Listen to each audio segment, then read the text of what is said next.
Welcome to a new season of How to Hyperbaric podcast. I'm your host, Dr. Masha. And in this season, we talk about different therapies that combine well with hyperbaric oxygen therapy.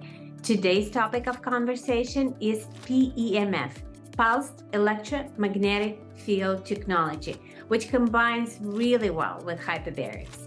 Today, I'm interviewing Joe LeHotay, who is an expert in PEMF equipment. So we'll talk about PEMF, what is it, how it can help, and also how to choose the best PEMF equipment. Welcome to the show, Joe. What is PEMF? What is PEMF? Okay, yes. So PEMF stands for Pulsed Electromagnetic Fields.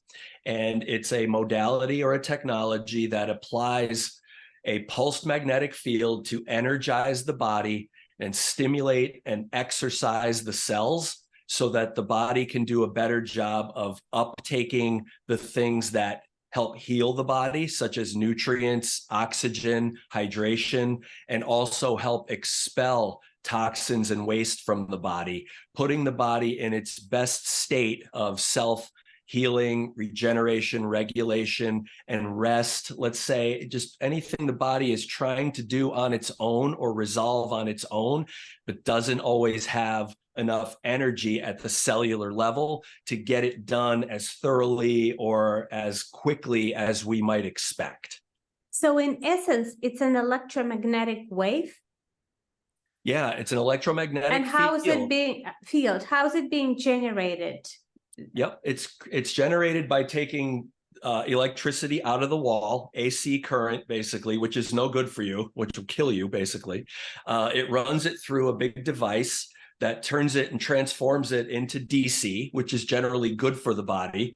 And then it runs it through some really heavy cables that are then run into some accessories that apply it to the body, whether it be a full body bed or a chair that you might sit in, or a smaller focal accessory that you might apply directly to a specific part of the body.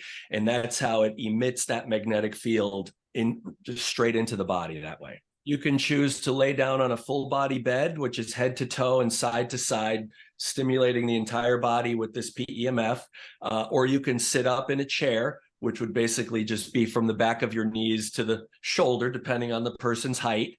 Or we have smaller focal accessories, we call them, to apply to a specific joint or the hand or the head or one specific area of the body, just to be more efficient into a specific area of the body. And what is the sensation like when a person is laying down on that bed? What is it like? Yeah, it's pretty hard to describe. I've kind of come into the terminology of maybe a magnetic massage type thing. And it depends on what accessory you're on as well. So if you're on the bed, you're feeling maybe from the knees up this pulsation throughout the body, internally and externally. And then if you apply it obviously to a focal point, you would feel it just generally in that area, the same sensation. And a lot of the devices on the market are, you can regulate the intensity. So you can have it be very light, or you can have it be very aggressive, depending on what your preference is and what the use case is, the application, what you're trying to accomplish. The body is always trying to heal itself, and it adapts and heals itself. And that's really all the body does. A lot of times when it doesn't happen as quickly or thoroughly as we might expect, as we mentioned earlier, it's usually an energy equation. There's not enough energy in the cell, and maybe the cell's clumpy and can't absorb uptake the things that help the body heal, and can't also get rid of the toxins and the waste that the body doesn't need any longer. And so if you apply that energy and give those cells the energy they need to do their job of uptake and elimination, now the body can get into that state of healing.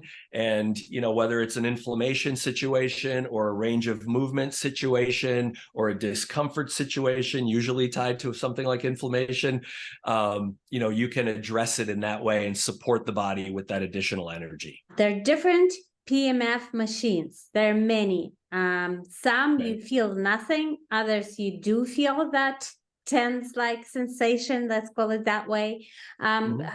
What is the difference? As I mentioned to you when we were talking before recording the podcast, let's say in hyperbarics, there are also different hyperbaric chambers. Some are soft, some are hard shell, some go to 1.3, others can go up to 7 atmospheres if it's a diverse chamber. So really, there is a variety depending on what we are treating, really, because pressure is the dosage of the oxygen, which is a nutrient. There's a very broad spectrum, I call it, of devices that are on the market, and it's very confusing.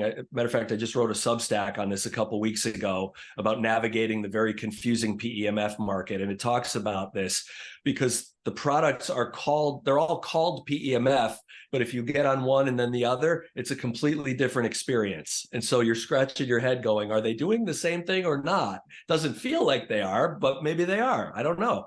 And so I would say at one end of the spectrum exists devices that are more focused on applying a waveform of some sort, a resonant frequency that's not tactile. In other words, you don't feel it, like you said, you don't feel it. Now, it still has its benefits. The benefits may not be the same as the one with I'm going to call it the higher dosage, just like with the HBOT spectrum, but you still get benefit from it. There may not be an experience attached to it. Maybe you're just lying there or sitting there and you don't really know what's happening, if anything. And so there's a little more trust that's going on with the user, trusting that it might be doing something. And so you might need to use it more in order to finally realize, oh, it must be actually doing something because I haven't felt it yet. So that's one side of the spectrum. As you work up to the other side, it's not a resonant device, it's an impulsive device. So impulse just simply means it's hitting the body and now can be regulated very lightly or very heavy, depending on what your preference and what the application is, what dosage you want, so to speak. But it's a completely different experience. The ones on the lower end, the frequency resonant ends, the ones that aren't tactile, they're unable to provide the big impulses. However, the ones that are on the impulse side, the ones that provide the impulse PEMF, the better devices, at least, are fully regulatable so that if you don't want the aggressive sensation on the body, but you prefer a more buzzy or light or feathery type sensation, that's all fully regulatable on some of the better machines. So I will say you can have the best of both worlds on one end of the spectrum. On the other end of the spectrum, you're really dealing with the non-tactile sensation, which is good for some use cases, maybe not all of them. So thank you for explaining this. You've explained it really well. And I just want to go back to analogy with hyperbaric chambers. Soft chamber can go up to 1.3, in some cases 1.5 atmospheres. Hard shell chamber can go to much higher pressure. However, it can still be used at 1.3 and 1.5. So I think it's pretty much similar in terms of understanding the difference between different devices. Now, PEMF, as you mentioned, is a wellness device. It's not a medical device. However, people, including myself, use it for many medical conditions. Like I've used mine in my recovery from long COVID. It was not the only therapy, but it was the therapy that really helped with joint pain and musculoskeletal pain that I was experiencing. Now let's see how PEMF is combined and can be combined potentially with hyperbaric oxygen therapy, because many docs out there, they use both therapies integratively.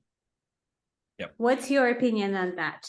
Yeah, my opinion, just from a layman's point of view and a common sense, sort of a street, point of view, is that, like we said earlier, PEMF works to take cells that are, I call it clumpy. It might not be a great, use of the word, but I call it clumpy and locked up, and they're holding toxins, and they're not allowing the good nutrition and oxygen to get in and to be absorbed by the body.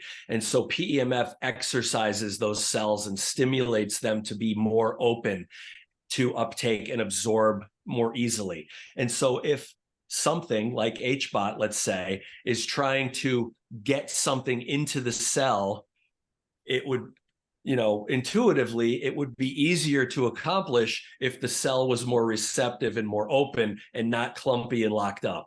So if we exercise the cell prior to an HBOT session, we open up the cell and make the body more receptive to that oxygen concentration. So hopefully that makes sense. So we improve blood flow with PEMF, and so the oxygen can get to cells and tissues easier. In traditional Chinese medicine, there is a concept of qi, which is a life force that needs to move freely inside the body. Whenever there is blockage, which could be energetic or it could be physical, this is where the disease starts.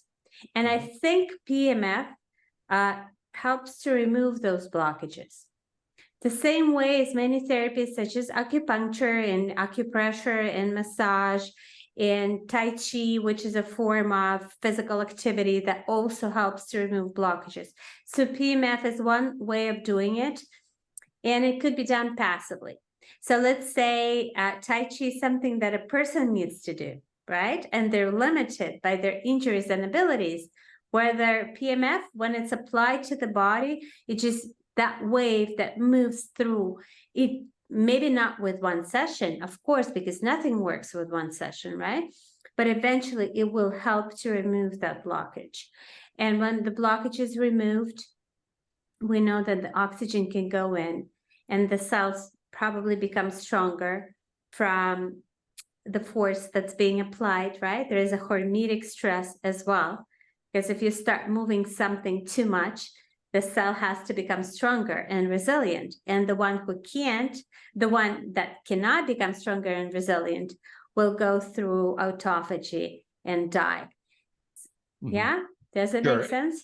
Yeah, definitely. It's an excellent point too. And I love the fact that you brought up the passivity of PEMF, because yes, the physiological impact on the cell is very similar, if not identical, to physical exercise and what you get from that. But if you are somehow incapacitated or injured and you literally cannot physically exercise, you can get circulation, respiration into the cell, get the cells moving, apply that energy that improves that circulation, now carries that healing to other parts of the body. Just in a passive way, whether it's lying down, sitting down, enjoying your favorite show. So a lot of people will use it in that way where, they're unable to physically exercise, but they still want those benefits. Even athletes have been known to use it for that particular reason. So they don't lose a lot of form while they're injured and have to start over from, a reversed or a suppressed position. They can kind of maintain where they were, almost their baseline, so that when they are able to start actually doing their training and their practicing and all of that again, they haven't lost very much. And PEMF would be applied at the doctor's office, right? And it could be used as a portable device in somebody's home. Is that correct? Sure. Yeah. Is it approved? Is it approved for home use? Oh yeah, absolutely. There are products that can travel. There are products that of all different sizes. I personally am in a situation where I work with everything from a clinic of whatever sort right over to the home user. So I have about a third of my clients are home users, and they have all different size machines and configurations depending on whatever their application and resources might be, and budget constraints and that kind of thing. And then the clinics, will generally use a more clinically focused or configured type of configuration. But yeah, across the board, even with animals, you see PEMF all the time with horses, equine, the equine ecosystem, and even domestic pets and some farm animals too. So it's pretty interesting. So if people have more questions, because it's impossible to cover PEMF in half an hour interview, although this podcast will be in 2 parts. And today we're discussing more technology and different machines and what they do. In our next episode, we'll speak more about uses, how to use it, how to combine it, maybe if there are contraindications. By the way, are there any contraindications to PEMF use? There are a few, yeah. So you don't want to use PEMF if you have an internally implanted medical device like a pacemaker or a cochlear implant or an insulin pump, something that's inside the body and can't be shut off. You don't want to use it if you're pregnant. You don't want to use it if you're an organ transplant patient, and you generally don't want to use it until about 2 weeks after you've had surgery. So those are the big contraindications. What about cancer? People with cancer use PEMF all the time. I see. So if people want to know more about this technology, how to use it, and what it does, how can they find you? Where can they ask questions? Sure. The best place to find me is on Instagram at LeHotay Joe. I also have just started a Substack where I have a couple of articles published about how to navigate the PEMF market, how to implement PEMF in your clinic or your wellness business, those types of things. Those are probably the 2 best ways to reach me. Excellent. Thank you for joining me today. And guys, if you have any questions, please leave them in the comment section below, and we'll make sure to answer those questions in podcast episode part 2, or I'll forward the questions if by some reason you didn't get Joe's Instagram, although we'll have it in the podcast description below. We'll forward those questions to you, or maybe you can even hop on our YouTube channel and answer those questions directly, because PEMF, although it's a simple technology, has very few contraindications. It's not even a medical device, it's a wellness device.